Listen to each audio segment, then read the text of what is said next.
இருந்தாலும் அவங்களுக்கு ஒரு லக்குங்கிறது என்னன்னா இதுதான். ஒரு 4 படத்துக்கு ஒரு படம் இருந்துட்டா கூட அவங்களுடைய கேரியர் நல்லாவே இருந்துட்டு இருக்கும். ஆனால் நிறைய பேர் வந்து அதுக்காக எவ்வளோ பெரிய ஹீரோ ஆனாலும் ஹீரோக்களில் இன்னும் நிறைய பேர் வந்து டெய்லி ஹோம் ஒர்க் பண்ணுற மாதிரி டெய்லி என்னாவது புதுசாக என்ன பண்ணலாம் அப்படின்னு சொல்லிட்டு தினம் தினம் அதுக்காக ஸ்விங் பண்ணிட்டு இருக்கிற ஹீரோக்களும் நிறைய பேர் இருக்காங்க. அப்புறம் ஹீரோக்களுக்கு வாய்ப்பு கிடைக்கிறது அப்படி தான். எனக்கு கிழக்கே போகிற ரயில் படத்தில் எங்கூட எப்பவுமே எங்கூடைய ரூம்லேயே இருந்துட்டு இருப்பார் இந்த பட்டாளத்துக்கார விஜயன். அவர் வந்து கேரளாக்காரர். நான் தான் எங்கள் டைரக்டர் அசிஸ்டண்ட்டாக சேர்த்து விட்டேன். இருந்தாலும் இங்கிலீஷ் எல்லாம் ஓரளவுக்கு டிகிரி படிச்சிருக்காரு சார், கதை நாலேஜ் இருக்குது, அசிஸ்டண்ட்டாக சேர்த்திக்கலாம் அப்படின்ட்டு. அவர் அசிஸ்டண்ட்டாக சேர்ந்துட்டு அவர் நடிக்கணுங்கிறதுல ரொம்ப ஆர்வம். டெய்லி நான் உட்காந்து டைலாக்ஸு ஏதாவது சீனுக்குன்னு ஏதாவது கிரியேட் பண்ணி எழுதிட்டு இருப்பேன். நைட்டில் உட்காந்துருக்கும்போது ராஜன் என்ன எங்களும் அப்படியே உள்ள என்ன நுழைக்கணும் அப்படின்னு. அவட ஒரு நல்ல டைலாக் இட்டாலும் நல்லா இருக்கும், இப்படியே கேட்டுக்கிட்டு இருப்பா டெய்லி. விஜயன் சீன் நல்லா வரணும், அதுதான் பார்க்கணும், உன்னைக்காகவே நான் எழுதிட்டு இருக்க முடியுமான்னு. சரி, இருந்தாலும் அவரெல்லாம் வந்து அங்கங்கே அந்த பட்டாளத்துக்காரன் அப்படி அப்படியே நுழைச்சு என்னையா அந்த பட்டாளத்துக்காரன் அங்கெல்லாம் வந்துட்டு இருக்க எங்கெங்கெல்லாம் வர்றாங்க அப்படின்னு எங்கள் டைரக்டர்.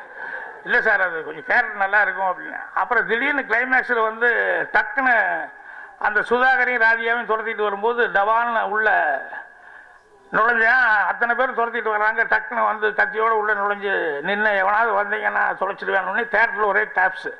எங்கள் டைரக்டர் இதை காமிச்சுன்னு என்னையும் அவனை ஹீரோ மாதிரி பண்ணிட்டு இருக்கிற நீ அப்படின்னா. இல்லை சார், அப்படி ஒரு கேரக்டர் வந்தால் நல்லா இருக்கும் படத்தில், ஜனங்க அந்த இடத்துல வந்து ரொம்ப லைக் பண்ணுவாங்க அப்படின்னு. அதே மாதிரி கிளாப்ஸ் அடித்து அப்புறம் பார்த்தா ஸ்டேஜில் நாங்கள்லாம் ஃபங்க்ஷனுக்கு போகிறோம் ரயிலுக்கு, அங்கே பட்டாளத்தான் விஜய்னா அப்படி ஒரு கிளாப்ஸு. டைரக்டரையோ ஹீரோ ஆகிட்டாங்க அந்த ஆள் அப்படின்னாரு. அதை விட அடுத்தது காமெடி என்னன்னா, நான் என்னோட கதை நிறமாறாத பூக்கள் அது வந்து எங்கள் டைரக்டர் ஓகே பண்ணியிருந்தாரு. நான் வந்து இது ரஜினிகாந்த் நடித்தா நல்லாயிருக்கும் அப்படின்னு சொல்லிட்டு நான் இமேஜின் பண்ணிட்டு அந்த மெயின் கேரக்டர் அவர் செஞ்சால் நல்லா இருக்கும்னா எங்கள் டைரக்டர் வேறு யாரையோ போட்டு யாருன்னா நம்ம விஜய் நல்லா இருக்கு சார், விஜய் வேண்டாம் பேசாமல் இருங்க சார், நீங்கள் ரஜினி இருந்தால் நல்லா இருக்கு, நான் இமேஜின் பண்ணியிருக்கேன். யோ விஜயனே கரெக்டாக இருக்குங்க, பிரமாமா இருக்குது, சும்மா அவனுக்கு கிளாப்ஸ் எப்படி அடிச்சு அங்கே பார்க்கலையா அப்படின்னாரு. நானே ஒன்றும் சொல்ல முடியல. அதுக்கப்புறம் வந்து எங்கூட நடிக்கிறதுக்கு விஜய் வந்து நின்று இருந்தார். அதுதான் பெரிய காமெடி. ஒரு 2-3 ஹவர் நான் வெயிட்டிங்கில் இருந்தேன். அப்புறம் வந்து ரொம்ப சாவகாசமாக மேலே வந்து நின்னாப்ப விஜயன் சான்ஸ் கேட்கும்போது எப்படி இருந்த என்ன எந்த விஜயன் எந்த ஆகின சாரி ரொம்ப சாரி அப்படின்னு.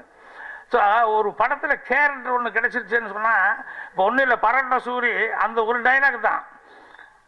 என்ன இல்லை இவ்வளவோ இல்லை வேணா சரி வேண்டாம் அழிச்சுக்குவோம் முதலேருந்து ஆரம்பிச்சுக்குவோன்னு அந்த ஒரே ஒரு டைலாக் தான். இன்றைக்கி வந்து சூரி வந்து பிரமாமா ஒரு நல்ல லெவலுக்காரன்னு சொன்னோம்னா அந்த கேரக்டர் அமையிறதுங்கிறது ரொம்ப இம்பார்ட்டன்ட்.